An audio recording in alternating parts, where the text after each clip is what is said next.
बच्चों, आज हम हिंदी पुस्तक से पाठ 20 विप्लव गायन पढ़ेंगे। विप्लव से अभिप्राय है हलचल होना, यानी कि जहाँ कोई जड़ता पैदा हो गई है कि किसी चीज़ को काम करने मतलब जीवन में रुकावट आ गई है, तो वहाँ समाज में या वहाँ के लोगों में परिवर्तन आए, बदलाव आए, ताकि वो जीवन में तरक्की कर सकें। तो इसी के बारे में यहाँ बताया गया है। तो कवि कुछ ऐसी तान सुनाओ जिससे उथल पुथल मच जाए, एक हिलोर इधर से आए, एक हिलोर उधर से आए। सावधान मेरी वीणा में चिंगारियां आन बैठी हैं, टूटी हैं मिज़राबे उंगलियां, दोनों मेरी ऐंठी है। तो तान का अर्थ होता है लय, हिलोरे का अर्थ है लहर। कहते हैं हिलोर उठ रही है, यानी कि लहर उठ रही है। मिज़राबी का अर्थ है वीणा के तार। कंठ से अभिप्राय है गला। मारक का अर्थ है मार करने वाला। रुद्र का मतलब है रुकावट आना। और हृतल का अर्थ है हृदय, मन। तो सबसे पहले हम इसमें प्रसंग लिखेंगे। तो इस कविता के कवि हैं बालकृष्ण शर्मा नवीन। बालकृष्ण शर्मा नवीन। तो प्रसंग हम इस तरह से लिखेंगे। हिंदी की पाठ्य पुस्तक वसंत में संकलित कविता विप्लव गायन से ली गई इन पंक्तियों में कवि बालकृष्ण शर्मा नवीन विप्लव गान के माध्यम से समाज में बदलाव लाने की बदलाव चाहते हैं, और वो चाहते हैं कि इस तरह की लहर लाने की कोशिश करते हैं, और वही इन पंक्तियों में वो बताते हैं। तो व्याख्या है, कवि अपने हृदय से ऐसी तान सुनाओ। कवि अपने हृदय से, अपने मन से ऐसी तान सुनाने का आग्रह करते हैं। कवि अपने हृदय से ऐसी पुकार करते हैं कि ऐसी तान सुनाओ जिससे सब और उथल पुथल हो जाए, यानी कि हलचल हो जाए और प्रगति की ओर बढ़े। कवि समाज में विप्लव चाहते हैं। कवि चाहते हैं कि समाज में बदलाव आए। इसलिए वह कहते हैं कि क्रांतिकारी परिवर्तन के लिए लहरें इधर से उधर आए और नव निर्माण में जुट जाएं। कवि कहते हैं कि उसकी वीणा के मधुर कोमल स्वर भी आग उगलने में समर्थ है। वह लोगों में क्रांति की भावना पैदा करना चाहते हैं। वह कहते हैं कि उसकी वीणा के तार टूट चुके हैं, उसकी उंगलियां जो हैं ऐंठ गई हैं, यानी कि उन्होंने काम करना बंद कर दिया है। तो इस पंक्ति से भाव यह है कि कवि जड़ समाज में परिवर्तन की भावना भरने के लिए अपनी कला का प्रयोग करने में समर्थ हों। कवि के विप्लव गान के सम्मुख काल भी कांप रहा है।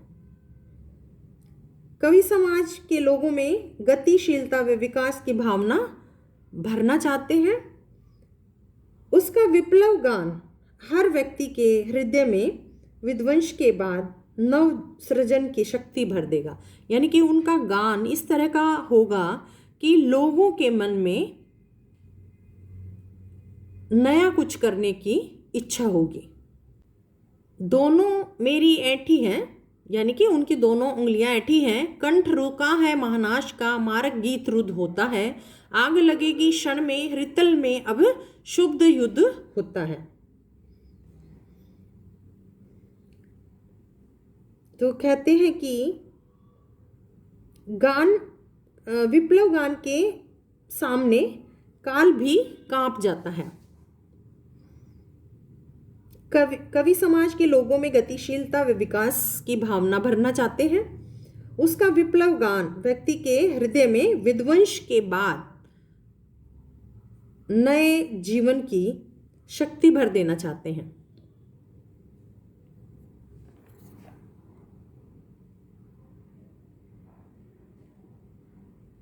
झाड़ और झंकार दग्ध है, इस ज्वलंत गायन के स्वर से रुद्ध गीत की क्रुद्ध तान है निकली मेरे अंतरत्र से। कण कण में है व्याप्त वही स्वर, रोम रोम गाता है वह ध्वनि, वही तान गाती रहती है कालकूट फणी की चिंतामणि। आज देख आया हूँ जीवन के सब राज समझ आया हूँ, भ्रू विलास में महानास के पोषक सूत्र परख आया हूँ। तो झाड़ और झंखाड़ दग्ध है, इस ज्वलंत गायन के स्वर से रुद्ध गीत की क्रुद्ध तान है निकली मेरे अंतरतर से। दग्ध का अर्थ है जल रहे हैं, अंतरत्र का अर्थ है दिल, व्याप्त का अर्थ है विद्यमान, कालकूट का अर्थ है जहर विष, भ्रू का अर्थ है बोह, पोषण करने वाले, सूत्र रहस्य, परख परीक्षा लेना।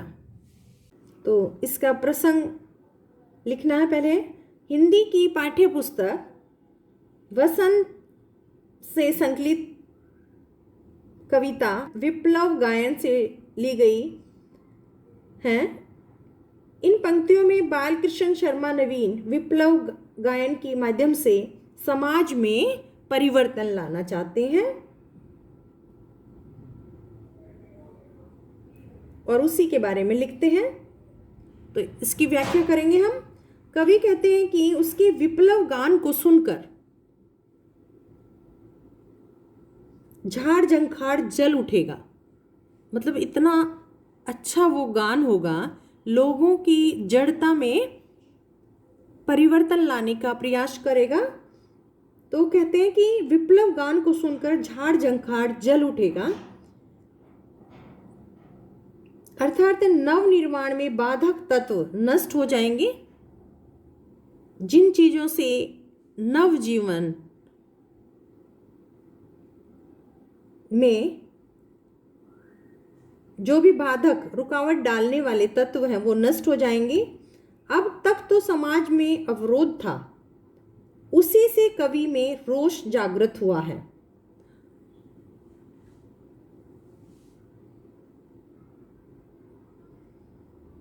अब अवरोध पैदा करने वालों के विरुद्ध भावना उसके अंतर मन से निकली है, यानी कि उनके मन के अंदर से वह भावना निकली है। उसकी यह भावना अब कण कण में समा गई है। कवि का रोम रोम नव सृजन के लिए व्यग्र है, यानी कि नए जीवन में परिवर्तन लाने के लिए उन कवि का रोम रोम उग्र है, यानी कि रोम रोम तैयार है। अब वह प्रलय की भी चिंता से मुक्त हो चुका है। कवि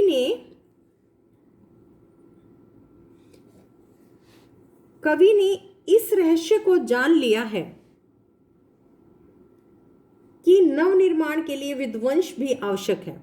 आज देख आया हूं जीवन के सब राज समझ आया हूं, भ्रू विलास में महानाश के पोषक सूत्र परख आया हूं। कवि ने इस रहस्य को जान लिया है कि नव निर्माण के लिए विध्वंस भी आवश्यक है। कवि कहते हैं कि समाज की गति व विकास में विध्वंस का भाव भी सहायक है, यानी कि वह भी नव निर्माण के लिए मदद करता है। तो ये था आपका पाठ का कविता का सरलार्थ। तो इसको अच्छी तरह से सारे शब्दार्थ जो है इसमें उनको समझना, उनको याद करना और सरलार्थ करना। अब इसके बाद हम करेंगे इस पाठ का, इस कविता का अभ्यास। तो पहला प्रश्न है, कण कण में है व्याप्त वही स्वर कालकूट फणी की चिंतामणि। तो इसमें क्या भाग है? वही स्वर, वह ध्वनि एवं वही तान किसके लिए, किस भाव के लिए प्रयुक्त हुआ है? उत्तर, विकास एवं गतिशीलता के लिए विकास एवं गतिशीलता को अवरुद्ध करने वाली, यानी कि गतिशीलता को रोकने वाली प्रवृत्ति के विरुद्ध संघर्ष करने के भाव के लिए प्रयुक्त हुआ है। ख है, वही स्वर, वह ध्वनि एवं वही तान से संबंधित भाव का रुद्ध गीत भी की क्रुद्ध तान है, निकली मेरी अंतरतर से, पंक्तियों से क्या कोई संबंध बनता है? हाँ, उत्तर है हाँ। कवि प्राचीनता के प्रति विद्रोही भाव रखता है। कवि सृजनता का संवाहक है। वह सृजन के मार्ग में आने वाली बाधा के विरुद्ध संघर्ष करने को प्रेरित होना चाहता है। प्रश्न 2, नीचे दी गई पंक्तियों का भाव स्पष्ट कीजिए। सावधान मेरी वीणा में दोनों मेरी ऐठी है। दोनों मेरी ऐठी है। उत्तर, विप्लव गायन। कविता की इन पंक्तियों में कवि श्री बालकृष्ण शर्मा नवीन अपने भावों को व्यक्त करते हुए कहते हैं कि वे विकास और गतिशीलता को अवरुद्ध करने वाली प्रवृत्ति से संघर्ष करने को अति उत्साहित है। उनमें अवरोधों के विरुद्ध लड़ने की असीम शक्ति है। असीम का अर्थ है अपार, बहुत अधिक शक्ति है। वे नव सर्जन करना चाहते हैं, वे नव निर्माण करना चाहते हैं, इसलिए वे विप्लव के माध्यम से परिवर्तन की हिलोर लाने में सक्षम हैं।